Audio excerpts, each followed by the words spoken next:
Welcome to this week's special episode of Between the Bytes. We're here at Topgolf, a little bit informal, and shake things up a little Casual bit. Casual day. Casual day. This is Gary Arnold. I'm Rosh Shangarpur, and this week we're going to be giving you guys updates with Microsoft, with Alphabet, and then lastly a local Wisconsin company that's offering bio implants to employees, among other things. Pretty crazy.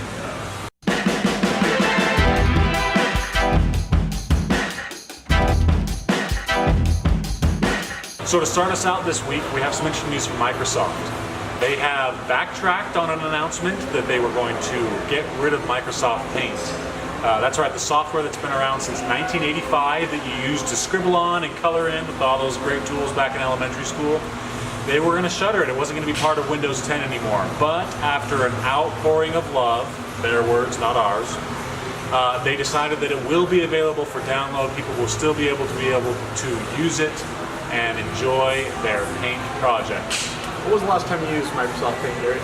I'm ashamed to admit that I've used Paint before to resize images. I shouldn't, but I do. Okay. So we need you, Yes. Microsoft Paint. Thank you. Thank you. Next, Alphabet. So Google and YouTube's parent company, yesterday they announced that they had over 21% of revenue growth compared to last year. They're now at $26 billion, and they're going to be doing much more of an emphasis towards pushing mobile ad searches. And second is they're going to be emphasizing a lot more things with YouTube right now, such as streaming, adding a lot of YouTube shows for YouTube Red subscribers, and testing a bunch of different things out on that platform as well. That's awesome. Really cool. So there was a recent article that just came out about states with the highest risk or highest rate of malware infections. So the top 3 states that we noticed that have a high rate of malware infections were New Hampshire, Colorado, and Virginia, with New Hampshire having a 201% more chance of getting a malware infection than the average state. Wow. We'll put the whole list up for you guys to see it, but it's just something to be aware of, that some states have more risk, and this could be due to user error, it could be the age of computers in those areas, or just the type of scams that happen to go around those states. So if you're in New Hampshire, run! Run! Yeah, just turn off your computer right now. Yeah. And then next, like we said, a local Wisconsin company, they're called 3 Square Market, is giving the option to employees to utilize bio implants for scan identification at work, to check in, to make purchases, and it was to replace access cards, so just coming in and out of the building.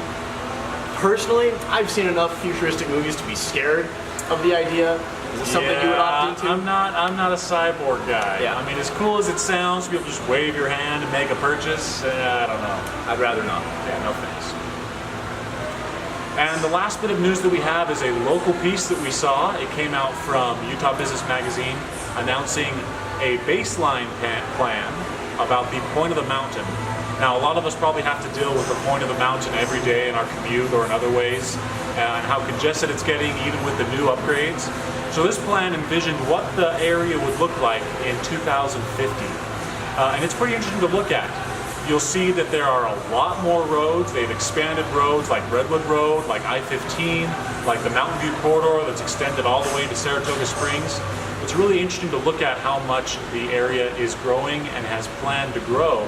And this is all in anticipation of further housing development and also big development in business. You know, we see the rise of Silicon Slopes, we've talked about that here before, and how the tech industry is growing here in Utah, and Utah needs to grow along with that. And diversify. And stay diverse. Diversify. On this week's Product Insider, we'll be demoing the Nest Cam. The Nest Cam is a family of products from Nest, including the thermostat and CO monitor. They offer several camera options, including this indoor version, which can be just sat on any surface. They also have a mountable version and an outdoor version. So setup with this camera is really easy. You just take it out of the box, plug it in. You download the Nest app, which is the same app that you'll use to control the Nest thermostat that we've demoed here before. In the app, you'll be able to navigate to the settings and you'll add a new device. And it connects via Bluetooth and then will connect to your Wi-Fi. Once you have it set up, the camera will appear here, along with the thermostat or whatever other devices you may have. and you can click it to view it. And here you can see we have a live stream out our window of us filming right now. And there'll be a little bit of an echo, you can tell, because it has a voice recording. There's also the feature that you can do two-way talk. So if I press and hold this down, my voice will carry through the camera.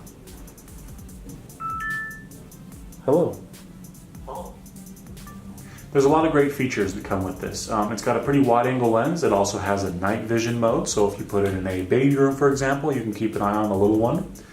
There's also a feature with the Nest Sense, which allows you to look back at different clips over the past 30 days. There is a subscription fee with it. It might be worth it to you if you are worried about looking back or having memories to record. It also allows you to grab certain clips and to save them locally to your phone. Otherwise, it's a really simple product, really easy to use. It's great for home security at the home, or just an easy baby monitor, because there is two-way audio. And yeah, it's available at stores for $200 today.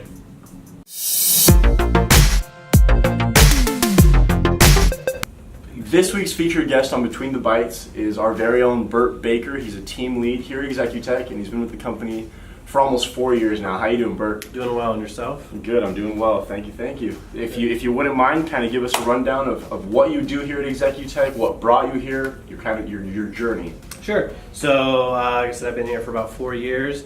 I'm a team lead. I'm currently moving to the Seattle area to start up our branch there. That's exciting. Yeah. That's exciting. We have clientele up there already, correct? Yep. I almost have a full schedule up there, and more prospects on the way. Okay. And give me kind of a rundown of your last 4 years here. How did you become a team lead? What does a team lead entail? Sure. So I started out just like any other consultants. Had my clients, did my time, and got involved. And after time, I climbed the ladders. Had some trials, some good experiences, some bad, some tough ones, and yeah. Was lucky enough to get involved, and here I am. Okay. And I'm sure you've had a bunch of tough projects. What kind of stands out to you? No need to name company names, but just give us an example of what it's like, dealing with an extensive project here at Executech. Sure. I had one a couple of years ago where the clients they had one server that basically manages 10 servers, and that was failing. And they weren't really prepared for that. They were trying to save some money, so they scaled back on some support, which ended up biting them in the rear. And we had to do an emergency project over Christmas timeline. Literally, it was Christmas party, and I was working pretty much during Christmas to make sure transition from one system to another. Just on a time crunch, we had failed hard drives, and one more failed drive, and their whole system would have been Executech to the rescue, huh? Yep. And then lastly, Burt, kind of something to send us off here with is we'd like to get a little closer look into who you are. What TV shows, books, podcasts, anything are you listening to? What's camping, get out, being a nerd, but I also hiking, backpacking, camping. Right now, I'm just rereading the 5th book of Game of Thrones. Okay. Yeah. All right. And are you're a fan of the show? Oh yeah, I love the show. It's pretty good. Oh yeah. The books are always better, but. Well, awesome.